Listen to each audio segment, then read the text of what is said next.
Yun, magandang araw mga idol at welcome ulit sa ating YouTube channel.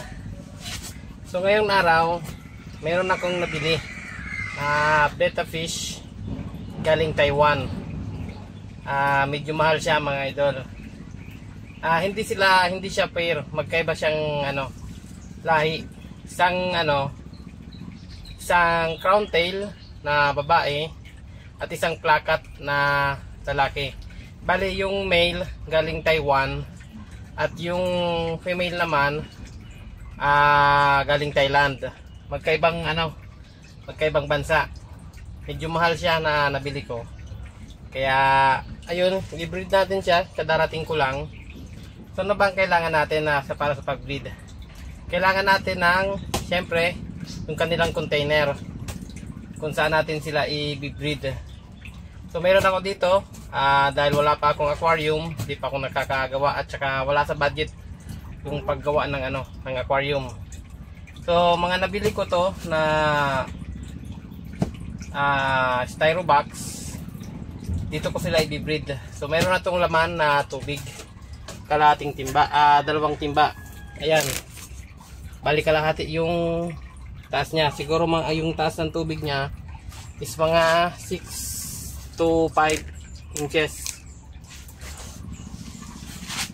Ito pa ang kailangan natin sa pag-breed. Daon ng talisay.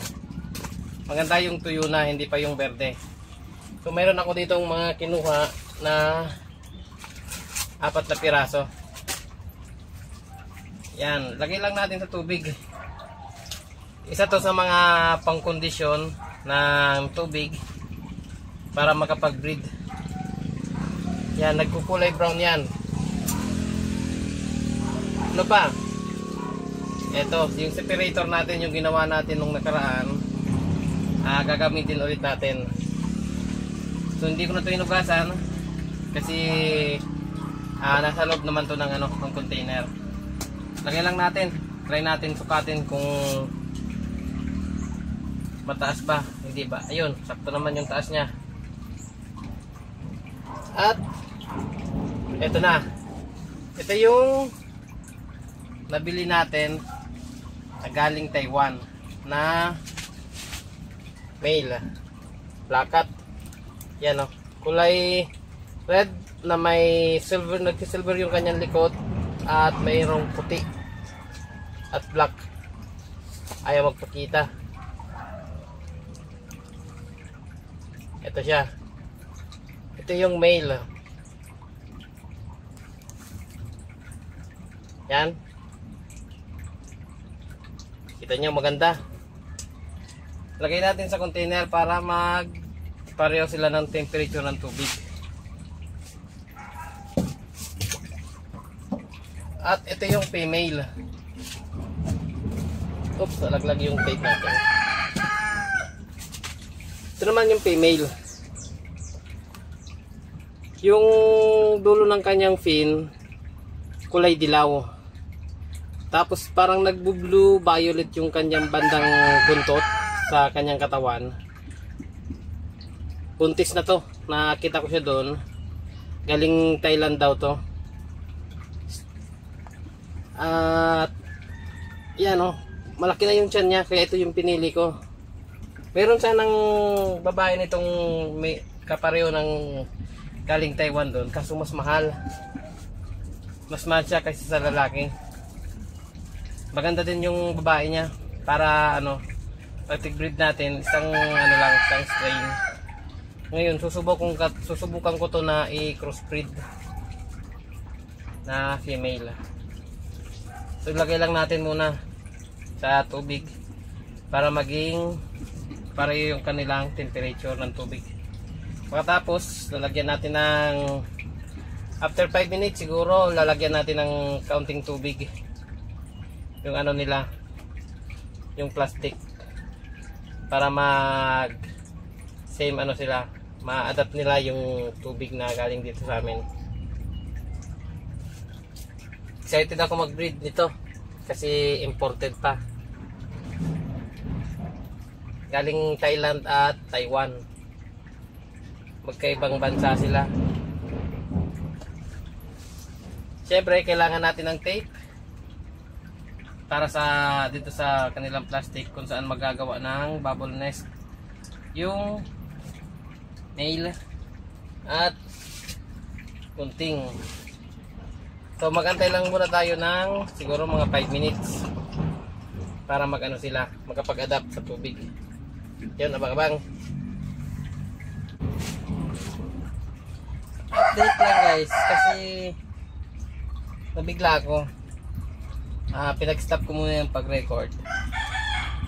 Nabigla ako dito sa ano, yung nilagay kong container ng kung saan natin pinag-separate yung male at female. Kasi ito yung ginamit ko doon sa half moon ng female na pinag-breed natin.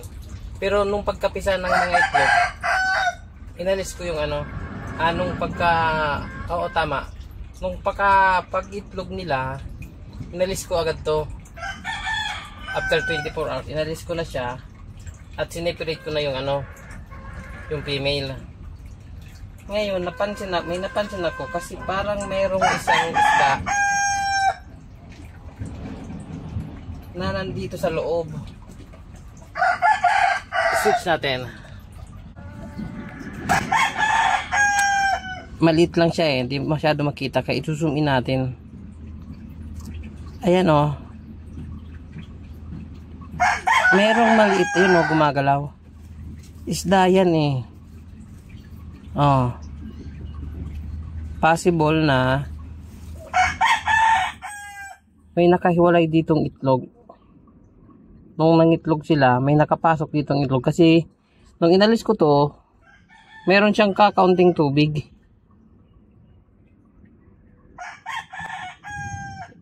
Ayan o, isda yan eh. Ngayon, kukunin natin siya. Kasi kawawa naman. At ilagay natin dun sa ano. Dun sa mga kasama niya. Ito. Yan o, yan. Lipat natin, balik natin sa dati. Yung guys,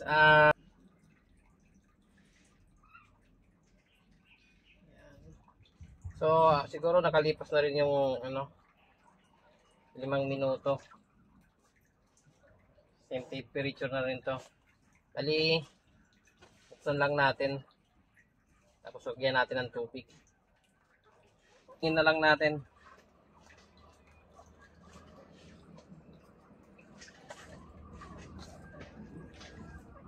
Yan. Tapos, lagyan natin to ng kaunting tubig galing dito sa styrobox. Yan o, ganyan lang, kaunti lang. Para maano siya, masanay sa tubig dito sa amin. At ito naman yung male. Ganda oh. Plakat. Yung mga palikpik nito hindi masyadong humahaba. Pero bilog siya. Yan. Lagyan natin ng tubig.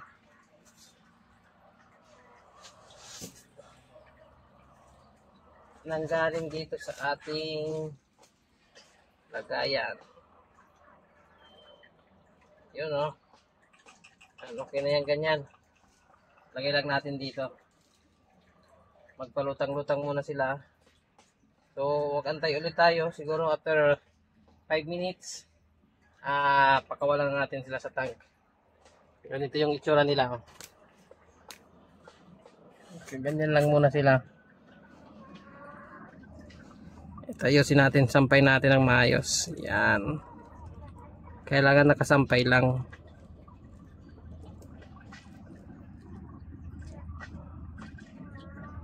Ganyan lang yan.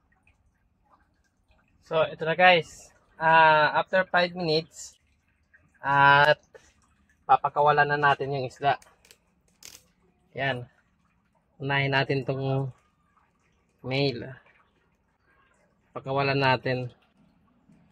Yun. Maganda oh. Sana hindi ka magkasakit.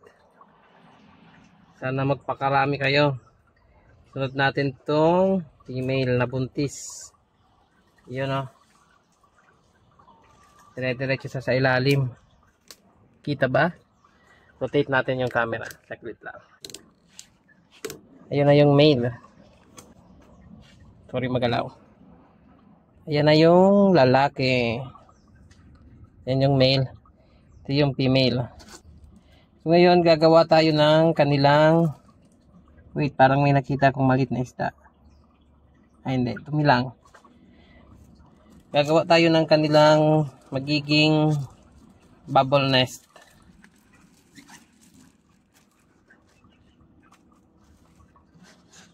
Bali ito lang na ano lang, yung pinaglagyan ng nila. Ito lang yung gagawin natin. Gugupitin lang to.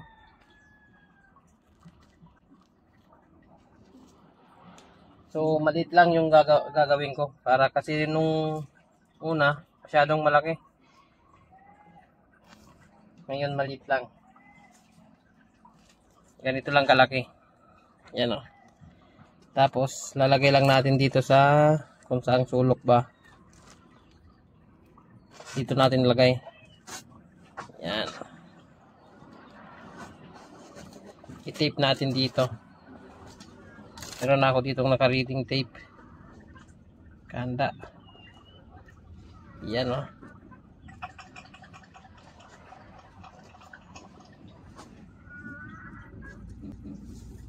Okay na yan dyan. Okay na yan dito. Kaunti lang. Ayan yung female oh.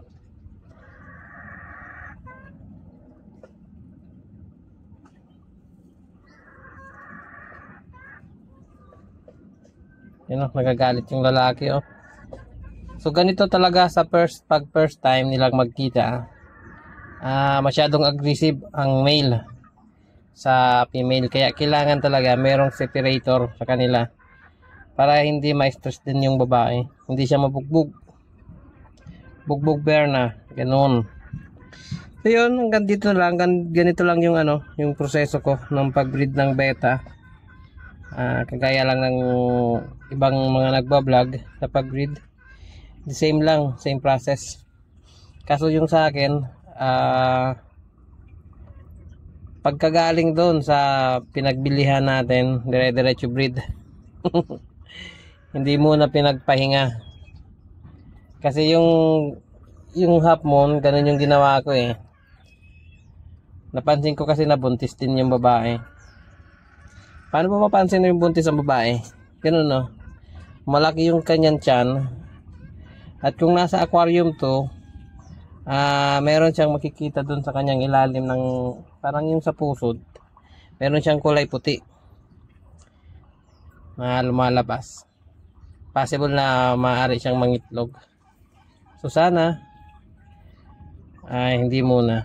Antay tayo ng 24 hours. Titignan natin kung gagawa ba ng bubble nest yung male natin. Pag gumawa ng bubble nest, antay ulit tayo ng another 24 hours. Saka natin i-introduce yung female sa kanya. Tapos kailangan bantayan natin. Kasi possible na habulin or ibuli ng male yung female. Yun guys, so ayun na yung female na, yung male natin oh. Nag-wandering na siya. Ayun oh, ibabaw ng dahon. Medyo malaki to na kanilang container. So yun guys, hanggang dito na lang. Siguro update ko na lang kayo sa susunod kapag meron ng itlog itong project natin. So sana mag-success. Yun, thank you. Huwag niyong kalimutan mag-subscribe, like, and share sa ating mga video para palaging updated. Yun, bye-bye.